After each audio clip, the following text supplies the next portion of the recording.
तो सहाबा में हज़रत सैयदना मौलाए कायनात हज़रत अली रज़ी अल्लाह अन्हु का कितना बड़ा नाम है, कितना बड़ा नाम है कि वो तो जाने ईमान हैं और वो तो अहले ईमान के मौला हैं। इमाम इब्न तैमिया जो हमारे शोर मचाने वाले अहबाब हैं, हम उनसे बड़ी मोहब्बत से गुजारिश करेंगे, पिछले दलाइल अगर नहीं मानते हो ना मानो, इनकी तो मान लो। अब हमने ये देखना है कि लफ्ज़ बकर की जिन्स के तहत क्या जामूस जिसको भैंस कहते हैं वो भी शामिल है कि नहीं। पंजाबी भी दसनी चाहिए ताकि पंजाबियों को पता लगे, पंजाबी बहुत ही मजा रखने वाले होंगे। हर साल अय्याम कुर्बानी में एक मसले पर बहस छिड़ जाती है और मसला क्या है कि क्या भैंस और कट्टे की कुर्बानी जायज़ है या नहीं जायज़। तो इस सिलसिला पर लोग बहस करते हैं सोशल मीडिया पर।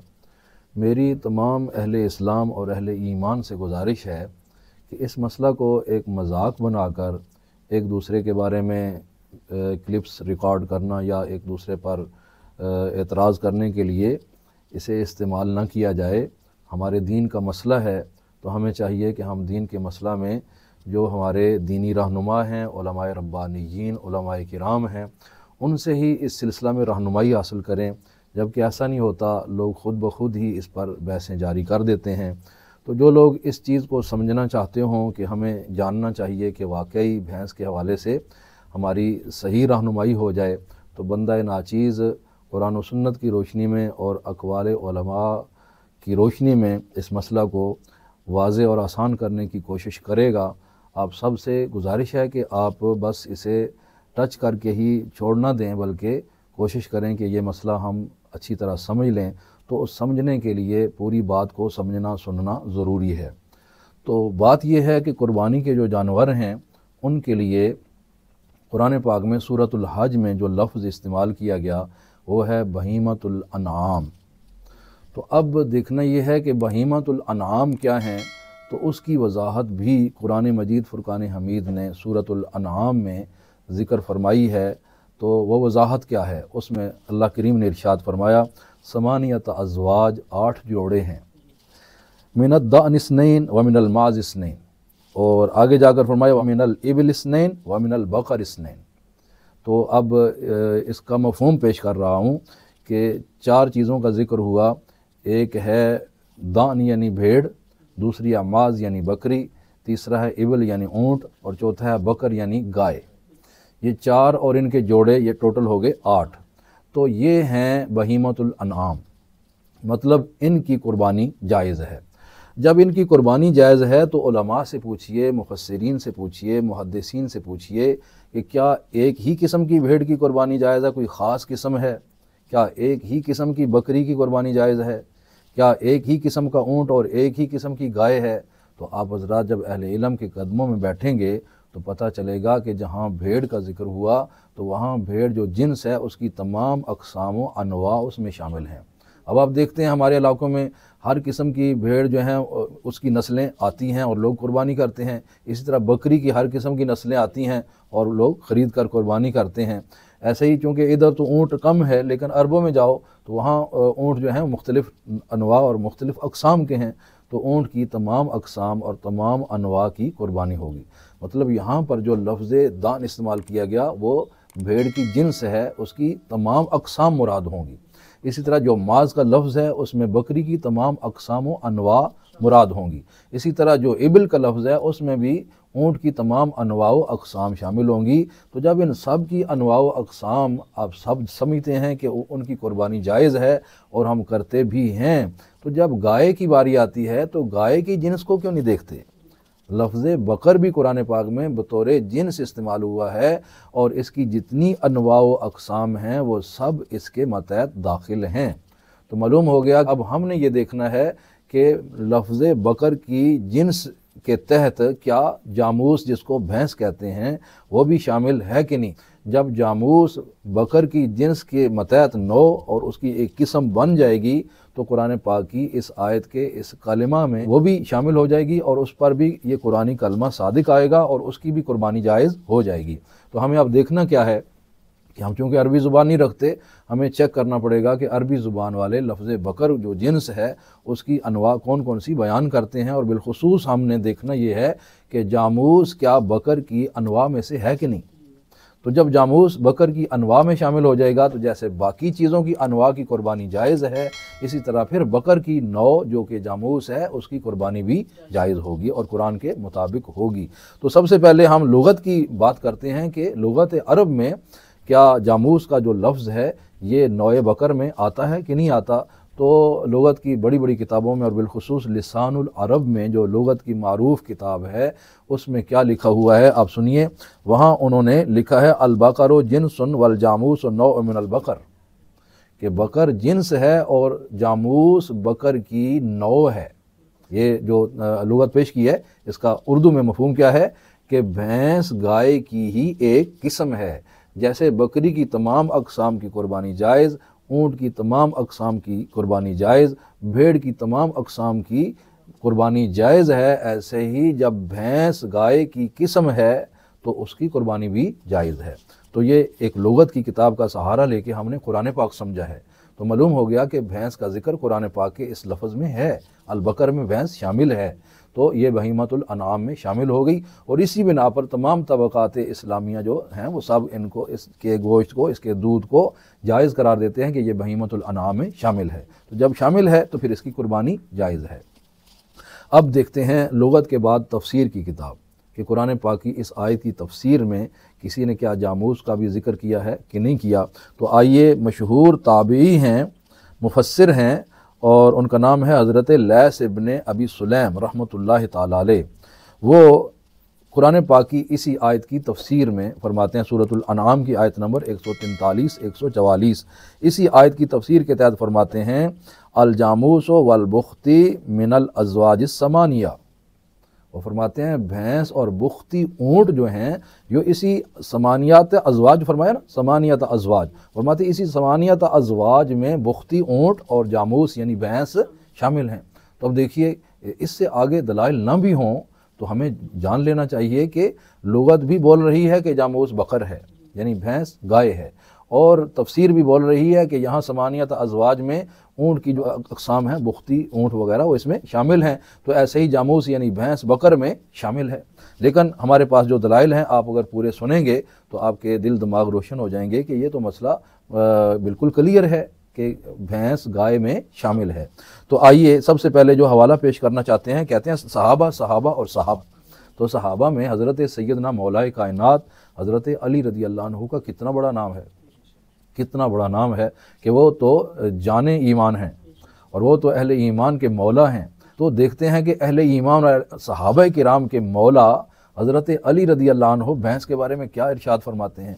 तो देखिए, किताब का नाम है मुस्नदुल फ़िरदौस और उसमें किताबुल उद्हिया है और जिल्द नंबर 2 है, सफ़ा नंबर 124 है और हदीस का नंबर है वहाँ 2650। यहाँ पर हज़रत सैयदना अली वल मुर्तज़ा रज़ियल्लाहु अन्हु का फरमान है, फरमाते हैं अल जामूसु तुजज़्ज़ा अन सबातिन फिल उद्हिया, कि भैंस जो है कुर्बानी के मौका पर 7 लोगों के लिए तकसीम की जाएगी, यानी 7 लोगों के हिस्से उसमें डाले जाएंगे। तो अब आप बताएं, हज़रत अली रज़ियल्लाहु अन्हु से आगे बढ़कर कहाँ जाओगे। सही, तो लिहाजा आपने इरशाद फरमाया, लेकिन आप आगे देखते जाएं क्या होता है। उस तो बाद है जनाब हज़रत अली वल मुर्तज़ा रज़ियल्लाहु अन्हु दी ही बारगाह चो फैज़ याफ्ता। तो हज़रत अली वल मुर्तज़ा रज़ियल्लाहु अन्हु की बारगाह से फैज़ याफ्ता शख्सियत हज़रत सैयदना इमाम हसन बसरी रहमतुल्लाह ताला अलैह। अब आपकी सुनिए वो क्या फरमाते हैं। आप फरमाते हैं अल जवामीसो बिमंज़िलतिल बकर, के भैंसें भी गाय की तरह हैं, यानी भैंसें गाय में शामिल हैं। तो ये कहाँ बात लिखी है, हदीस की किताब है मुसन्नफ़ इब्ने अबी शैबा और उसकी 10,848 नंबर जो मेरे पास जिल्द है उसके हवाले से मैं बात कर रहा हूँ। जिल्द नंबर 3 है, सफ़ा नंबर 517 है और हदीस का नंबर है 10,848। तो वहाँ हज़रत इमाम हसन बसरी रहमतुल्लाह अलैह का कौल है अल जवामीसो बिमंज़िलतिल बकर। तो आगे चलिए, फ़िक़्ह हम्बली के इमाम हज़रत इमाम अहमद बिन हम्बल रहमतुल्लाह अलैह, आप क्या फरमाते हैं। आपकी किताब का नाम है मसाइल इमाम अहमद बिन हम्बल और उसके मसला नंबर है 2865 नंबर और किताबुल उद्हिया है। उसमें आपसे सवाल किया गया कि भैंस जो है इसके साथ इससे किए जाएंगे कुर्बानी में। तो आपने फरमाया ला आरिफ़ो खिलाफ़ हाज़ा, मैं इसके ख़िलाफ़ बात नहीं पाता। बंदे ने सवाल किया, हुजूर मज च भी 7 बंदे शामिल होंगे? आपने आख्या जनाब मैं इहदे खिलाफ कोई मसला नहीं पांदा, मतलब इंज ही है, मसला इंज ही है। तो मालूम हुआ इमाम, और उन्होंने वहाँ पर इसी फतवा के नीचे लिखा कि काल अल हसन तुज़बहु अन सबातिन, कि इमाम हसन बसरी रहमतुल्लाह अलैह ने फरमाया है कि भैंस को 7 लोगों की तरफ से ज़िबा किया जाएगा। तो ये कितना क्लियर मसला है। आगे चलिए, वो अजीम शान इमाम जो मदीना के रहने वाले और मदीना में ही रहने वाले हज़रत इमाम मालिक रहमतुल्लाह ताला अलैह, आप फरमाते हैं मुअत्ता इमाम मालिक किताब ज़कात और हदीस का नंबर है 673। आपने इरशाद फरमाया व कज़ालिकल बकरु वल जवामीसु तुजमउ फी सदक़ाति व क़ाल हिया बकर कुल्लुहा। इमाम मालिक रहमतुल्लाह अलैह फरमाते हैं जब सदका देना होगा तो तब भैंस और गायें सब इकट्ठी की जाएंगी, भैंस और गाय एक साथ इकट्ठी की जाएंगी। बल्कि फरमाया वकाल हिया बकरुन कुल्लुहा, ये जो भैंस है ना ये सारी दी सारी ही गाय है। यानी कितने वाज़ेह लफ्ज़ हैं, ये सारी दी सारी ही गाय है। तो ये है इमाम मालिक। आगे चलिए, फ़िक़ह के एक इमाम है और जनाब आपका नाम है इमाम मोहम्मद बिन इदरीस अल मारूफ अश-शाफ़िई, यानी इमाम शाफ़ी रहमतुल्लाह अलैह। आप क्या फरमाते हैं? आपने फरमाया युज़म्मुल बुख्तु इलल इराब वल जवामीसु इलल बकर, कहते हैं बुख्ती ऊँटों को अरबी ऊँटों के साथ शामिल किया जाएगा और जवामीस यानी जामूस यानी भैंस को गाय के साथ शामिल किया जाएगा।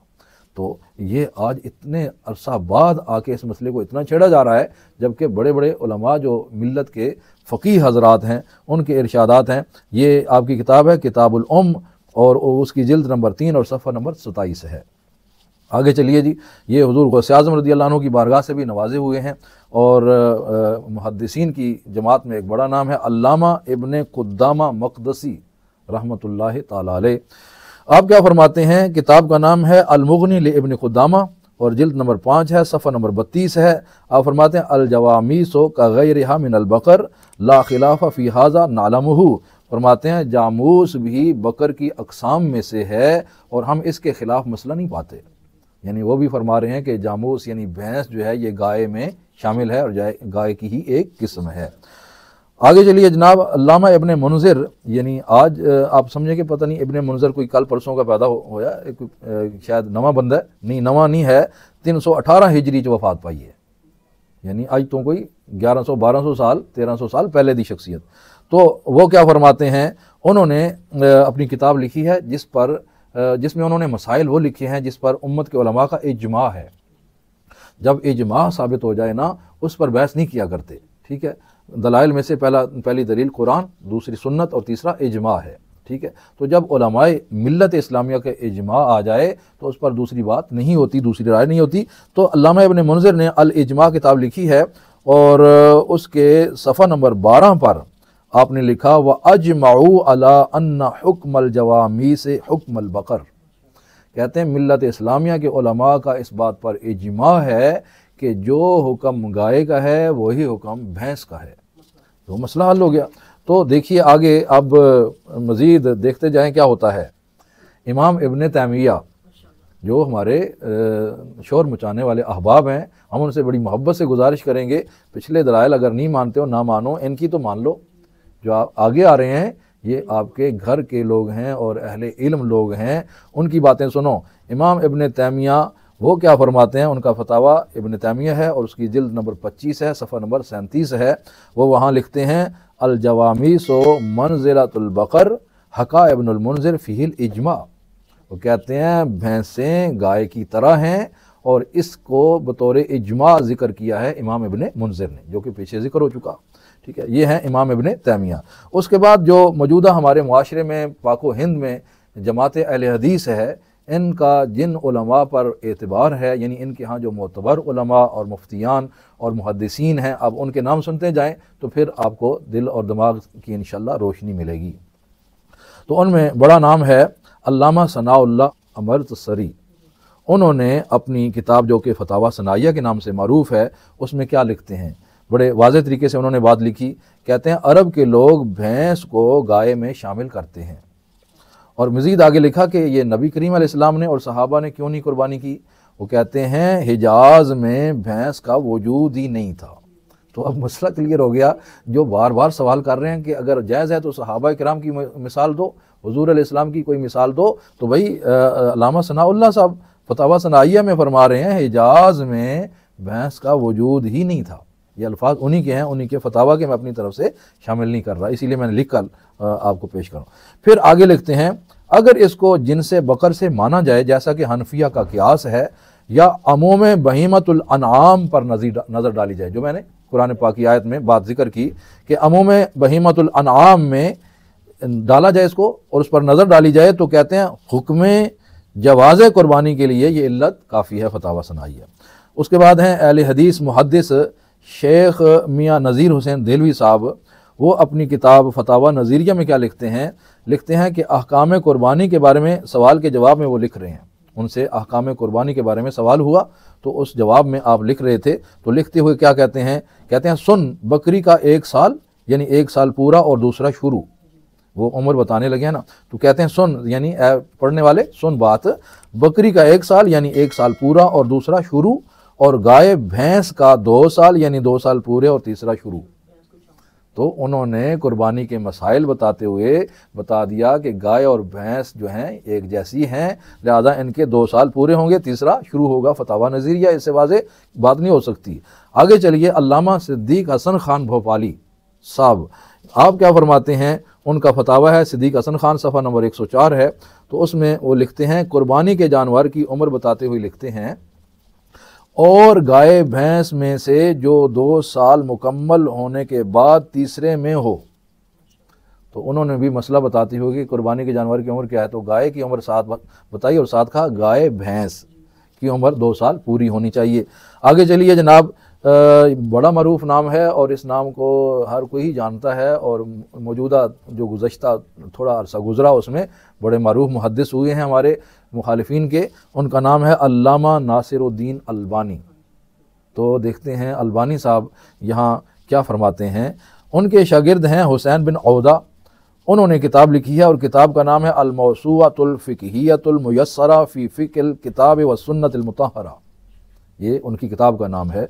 तो उसकी जिल्द 3 सफ़ा नंबर 76 है। वहाँ वो हुसैन इब्न औदा लिखते हैं कि सोइला शेखुना, यानी हमारे शेख मतलब अलबानी साहब, हमारे शेख से पूछा गया, हल फिल जामू से ज़कात, कि क्या भैंस में ज़कात है? तो फ़अजाबा, उन्होंने जवाब दिया, नाम फिल जामू से ज़कातुन, जामूस में ज़कात है। मसला तो बता दिया, लेकिन इसकी इल्लत और वजह बताने लगे हैं, लिअन्नहु नौउम मिन अनवाइल बकर, इस वास्ते कि भैंस जो है ये गाय की किस्मों में से एक किस्म है। तो अलबानी साहब भी कह रहे हैं कि गाय की किस्म है, गाय की नौ है। आगे चलिए जी, जनाब दूसरे मुहक्किक मरूफ हैं हाफिज़ ज़ुबैर अली ज़ई साहब, वो क्या लिखते हैं? उनका जो फतावा है उसका नाम है फतावा इल्मिया अल-मरूफ तौज़ीहुल अहकाम, उसकी जिल्द नंबर 2 और सफ़ा नंबर 181 है। तो वहाँ वो लिखते हैं कि ऊँट, गाय, भेड़ और बकरी की कुर्बानी किताब व सुन्नत से साबित है, और ये बात बिल्कुल सही है, सिर्फ सही है नहीं, ये बात बिल्कुल सही है कि भैंस गाय की एक किस्म है। इस पर आइम्मा इस्लाम का इज्मा है।